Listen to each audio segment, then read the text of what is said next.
Welcome back. We're here with more guidance to help you navigate turbulent times in a low interest rate environment. In the last few weeks, we discussed fixed time period annuities and then lifetime payment annuities, and that ignited questions on indexed annuities. Oh boy, there are lots of strong opinions on that subject. So this week, we'll give you some helpful education on indexed annuities amid low interest rates.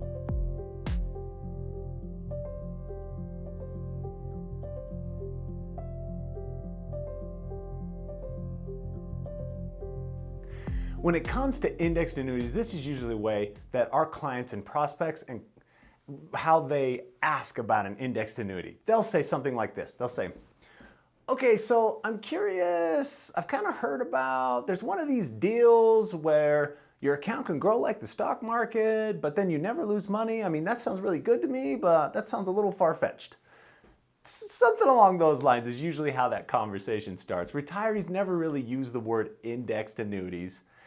And there's typically this misconception around actually getting the full stock market-like return. I'll explain why that's not quite accurate, but I love these questions because they act as a lead-in to a great educational conversation about an indexed annuity, what it is, what it isn't, where it fits, where it doesn't. I'm Telton Hall, Certified Financial Planner at Advanced Financial Planning in Cedar City, Utah, where our team members, we help upper middle class and affluent families accomplish their retirement goals. This video is part of our ongoing educational series addressing the most common questions, the most common concerns, and particularly misconceptions around retiring in a low interest rate environment. We've covered a lot of ground. We've covered LIBOR and the Fed funds rate. We've talked about prime rate, the 10-year treasury. We've talked about CDs and car loans, credit cards, short-term fixed income, and mortgage rates. I have even more to teach about in upcoming videos regarding some managed investment strategies and retirement income strategies that I'm super passionate about. So we'll get to those. For now, we've been addressing various types of annuities and how they work specifically because interest rates can have a significant impact on various types of annuities. Let me give you our standard reminder here that we're not saying how or even if you should use an indexed annuity. I'm not saying if they're good or bad. Truly, that depends on your individual situation, and we won't know that until we meet for a discovery meeting.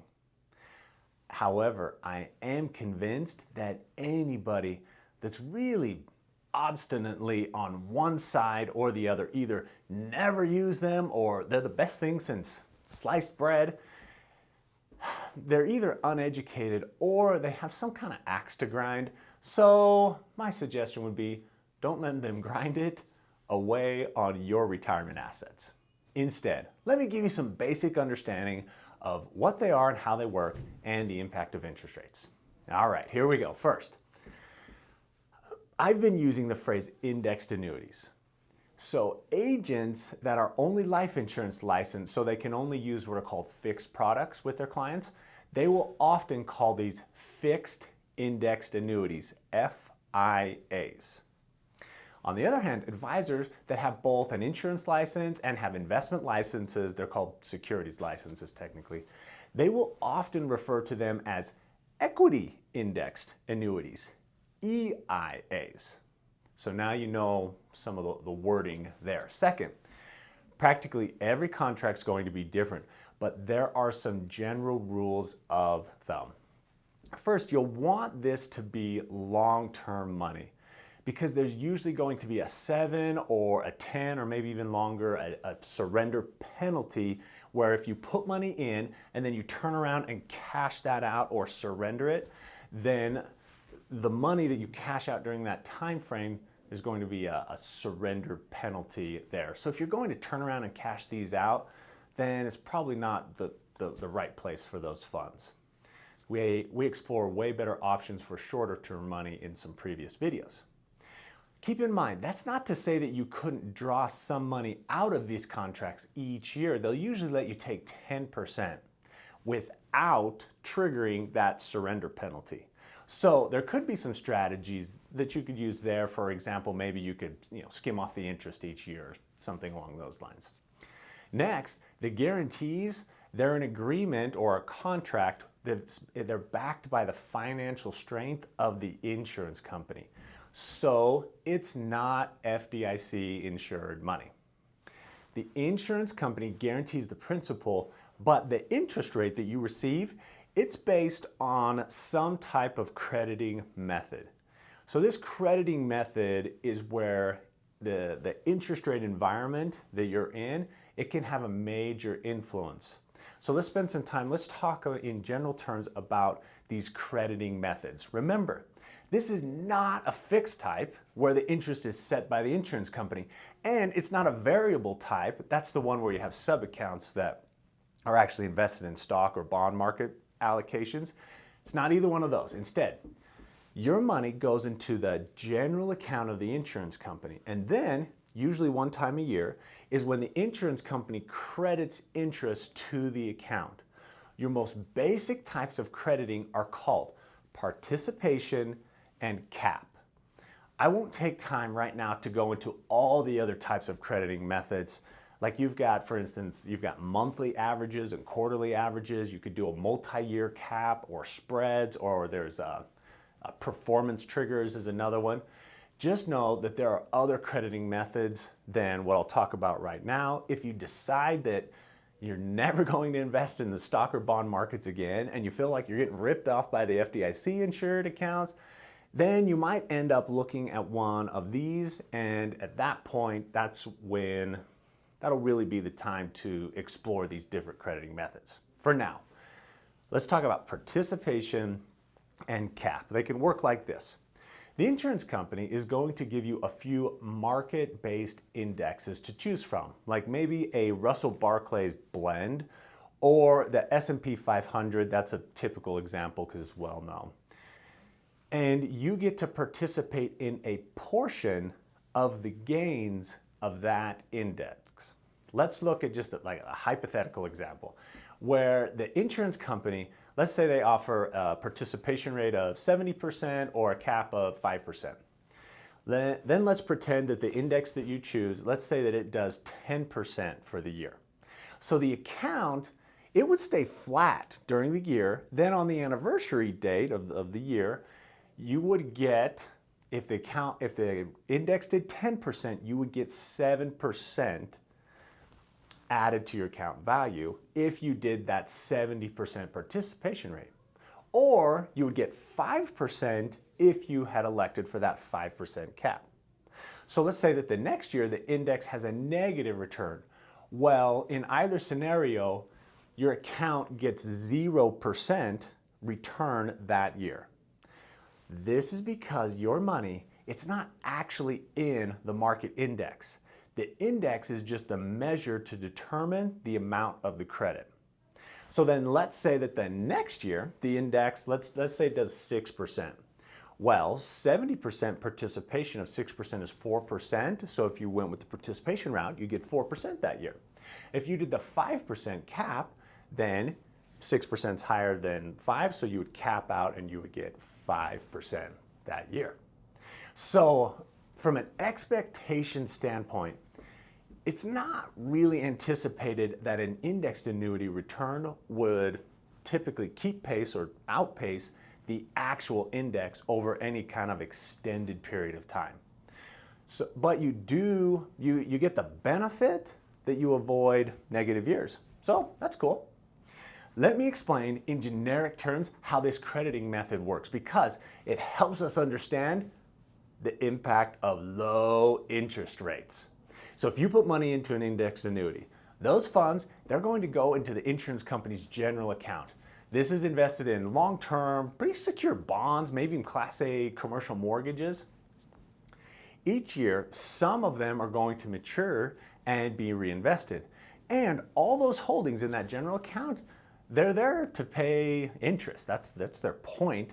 So the insurance company uses some of that interest generated each year. Instead of reinvesting it back into the general account, they use it to buy options on whatever index you decided to use in your annuity. They use that to buy options. If the index goes down over that year, the options expire worthless, so that ends up being a 0% year for you in the annuity. If the index goes up, then the options can be exercised for a gain. Then, after taking enough of the gain out to buy options for the next year, then you get that part that's left, gets credited to the account. If interest rates, especially treasuries, if they go down, which they have, as a reminder, the Federal Reserve, if they start pumping money into the economy by buying treasuries and other bonds, it's called quantitative easing, and the Fed started it again in March of 2020. It's an additional way of lowering interest rates. So if interest rates have been pushed down, then the money that goes into those bonds and those mortgages in the insurance company's general account, those bonds and mortgages are going to yield less interest. So even though that money goes in, less interest that they're kicking off, that means there's less money there to buy those options. Less options means a lower participation rate in whatever that index ends up doing. As kind of a salt in the wound, the reason the Fed is pumping money into the market is because it's going through all this negative volatility. A lot of volatility that is happening, and when there's a lot of volatility in the market, that often causes the cost of options to be more expensive, which means that less money can, or well, you would say that less options can be purchased because they're even more expensive. In oversimplified terms, more expensive options means lower caps in the annuity. Now you can see why caps and participation rates on new contracts can be lower in a low interest rate environment. But here's a kicker. Even current products can often adjust their caps and participation rates. Even if you're in that product, they can adjust those rates down each year when they have to renew or repurchase options for the next year. Meaning, if you have one of these products already, right now, you already have it, that means you need to review it to see if your renewal caps and participation rates can adjust each year and how low they can go. So that's all been kind of a downer, but it is the reality, and that's why it's so important to get a plan in place now to achieve and continue your successful retirement. One big glimmer of hope is that this generation, you guys that are watching this generation of retirees, you're pretty worn out with the risk of the market, so you want more security. But you're also not happy with FDIC rates, so the consumers, you guys, are actually driving insurance companies to make these products available. And this competition for that business in the marketplace, it's driving insurance companies to get more and more and more competitive with each other and creative in their ways to increase their crediting methods. So I really like to see this happen because frankly, if the caps all got high enough, who wouldn't be interested in benefiting from that? So if we go this route of this indexed annuity, it's imperative to really shop the gamut of what's available to find the right product. Oh man, you guys have learned a lot today. You tackled EIAs and options and general accounts. Stick with us and you're gonna be a genius. Or better yet, let us do the work to help you determine what strategies and products can really help either get you on or help keep you on the right track. Whether you're wanting to retire, you're retired and you still have some retirement accounts sitting there, or you need to update your current plan for this new interest rate world, we would love to help you make the most of it. If this information has been helpful to you, check out our other Telton's Tips videos, or better yet, call our office. You can talk to an advanced financial planning team member like me. Imagine that, a real life human that cares about you and your goals. My name is Caden Keller. I work here as a financial advisor along with Telton and the rest of the team. Here, we take a team approach to caring for our clients because we all know 2 heads are better than 1. So give our office a call and I or anyone else on the team would be happy to answer a quick question for you or schedule a complimentary retirement planning meeting. There's also a link provided if you would like to learn more about who we are at Advanced Financial Planning or what it is we do for our clients in planning for their retirement. Lastly, the schedule an appointment link will bring up our calendar and you can choose a time for a complimentary on the phone or an in-person retirement planning meeting. Whichever option you choose, the only mistake is to do nothing and keep working and putting retirement preparation off until you die at your desk. I've seen it time and time again. No matter how good and specialized Telton and I are, when people wait too long to seriously consider their retirement options, they're significantly set back and can damage their retirement.